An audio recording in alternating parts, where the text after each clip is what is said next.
Assalamualaikum warahmatullahi wabarakatuh. Kami dari kelompok 9 ingin mempresentasikan materi tentang esai bahasa Indonesia. Sebelum masuk ke pembahasan materi, kami akan memperkenalkan diri kami terlebih dahulu.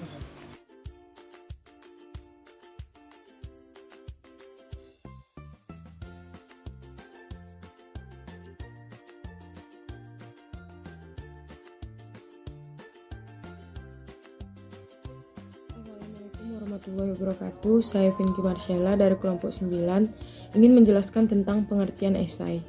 Pengertian esai adalah karangan prosa yang membahas suatu masalah secara sepintas lalu dari sudut pandang pribadi penulisnya. Pengertian esai menurut Sutomo adalah esai suatu karangan pendek yang berdasarkan cara pandang seorang dalam menyikapi suatu masalah. Dengan pengertian lain, esai adalah karya tulis dalam bentuk opini atau pendapat seseorang terhadap sebuah permasalahan yang sedang banyak dibicarakan atau menarik perhatian penulis esai. Assalamualaikum warahmatullahi wabarakatuh. Perkenalkan, nama saya Sri Dewi Febriani. Saya akan menjelaskan materi tentang ciri-ciri esai. Ciri-ciri esai yang pertama yaitu berbentuk prosa, artinya dalam bentuk komunikasi biasa, menghindari penggunaan bahasa dan ungkapan figuratif. Yang kedua, memiliki gaya pembeda. Seorang penulis esai akan memiliki ciri dan gaya khas yang berbeda. Yang ketiga, selalu tidak utuh. Penulis memiliki segi-segi yang penting dan menarik dari objek dan subjek yang akan hendak ditulis. Yang keempat, memenuhi kebutuhan kriteria penulis. Walaupun esai adalah tulisan yang tidak utuh, namun harus memiliki kesatuan dan syarat-syarat penulis, mulai dari pendahuluan, pengembangan, sampai akhir. Yang keempat, singkat, artinya dapat dibaca dengan santai. Yang keenam, mempunyai ciri pribadi, artinya yang membedakan esai dan jenis karya adalah ciri personal. Ciri personal dalam penulisan esai adalah ungkapan penulis sendiri tentang kediriannya, pandangannya, sikapnya, pikirannya, dan dugaannya kepada pembaca. Assalamualaikum warahmatullahi wabarakatuh. Perkenalkan, nama saya Umi Natasha dari kelas manajemen B. Pada kesempatan kali ini saya akan menyampaikan sebuah materi yaitu jenis-jenis esai. Saya akan menjelaskan 6 jenis esai. Yang pertama yaitu adalah esai deskriptif. Esai deskriptif adalah esai yang menjelaskan mengenai suatu objek ataupun subjek apa saja yang dapat menarik perhatian si penulis. Biasanya bisa berupa bangunan seperti rumah ataupun sebuah pemandangan seperti pegunungan, pantai, dan lain sebagainya. Kemudian yang kedua yaitu esai tajuk. Esai ini dapat ditemukan pada surat kabar ataupun majalah. Biasanya esai ini berfungsi untuk menyampaikan sebuah pandangan dari surat kabar tersebut mengenai suatu isu tertentu. Kemudian selanjutnya yaitu esai reflektif. Esai reflektif adalah esai yang dibuat secara formal dan disampaikan secara serius.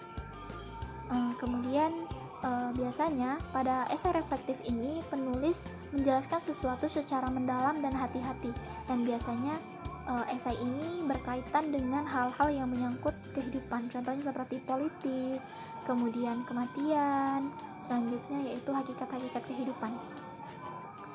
Selanjutnya adalah esai cukilan watak.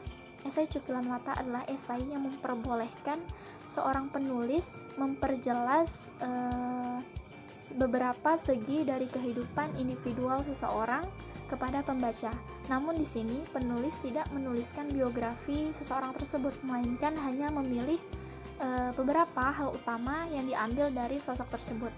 Kemudian selanjutnya adalah esai pribadi.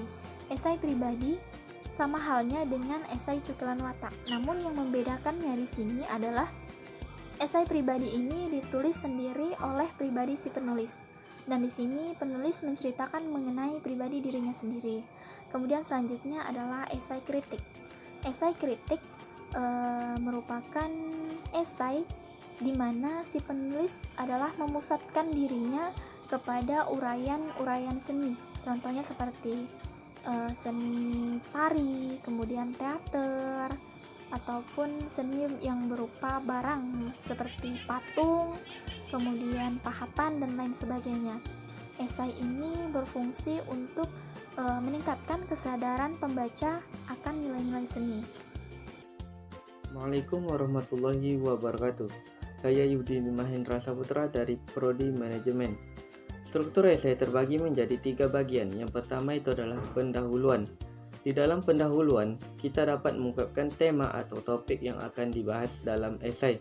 Unsur yang terdapat di dalam pendahuluan adalah latar belakang atau pendapat pribadi mengenai tema. Yang kedua adalah isi atau pembahasan. Adalah bagian dari esai yang menjelaskan secara lebih detail tentang tema atau topik. Yang ketiga adalah kesimpulan atau penutup. Kesimpulan atau penutup adalah bagian terakhir dalam esai dan berisi tentang kalimat yang akan merangkum atau menyimpulkan apa yang sudah disampaikan. Sekian, terima kasih. Assalamualaikum warahmatullahi wabarakatuh. Nama saya Sudarmadi Nasution, saya kelas manajemen B. Selanjutnya yaitu bahasa yang digunakan dalam esai. Sebelumnya esai digolongkan menjadi dua bagian, yaitu esai formal dan esai non formal. Esai formal yakni ditulis dengan menggunakan bahasa yang lugas dan aturan-aturan penulisannya baku, sedangkan unsur pemikiran dan analisisnya sangat diperlukan. Yang kedua yaitu esai non formal. Esai non formal yakni ditulis dengan menggunakan bahasa yang lebih bebas, sehingga unsur pemikiran dan perasaan lebih leluasa masuk ke dalamnya. Dapat kita simpulkan bahwasanya esai non formal lebih mudah dimengerti oleh pembaca dibanding esai formal. Terima kasih. Assalamualaikum warahmatullahi wabarakatuh. Perkenalkan, nama saya Yan Rifan, kelas manajemen 1B. Saya akan menjelaskan beberapa ketentuan penulisan pada esai. Naskah esai harus asli, bukan terjemahan, saduran atau mengambil karya yang sudah ada. Penulisan esai menekankan pada aspek orisinalitas pemikiran. Esai dikerjakan secara individu. Isi esai harus sesuai dengan tema dan terdiri dari 3 bagian, yaitu pembuka, argumen, dan kesimpulan. Esai diketik pada kertas A4, margin 3 cm di setiap sisi kecuali sisi kiri. Spasi 1,5 menggunakan huruf jenis Times New Roman, ukuran 12 poin. Panjang naskah 3-7 halaman.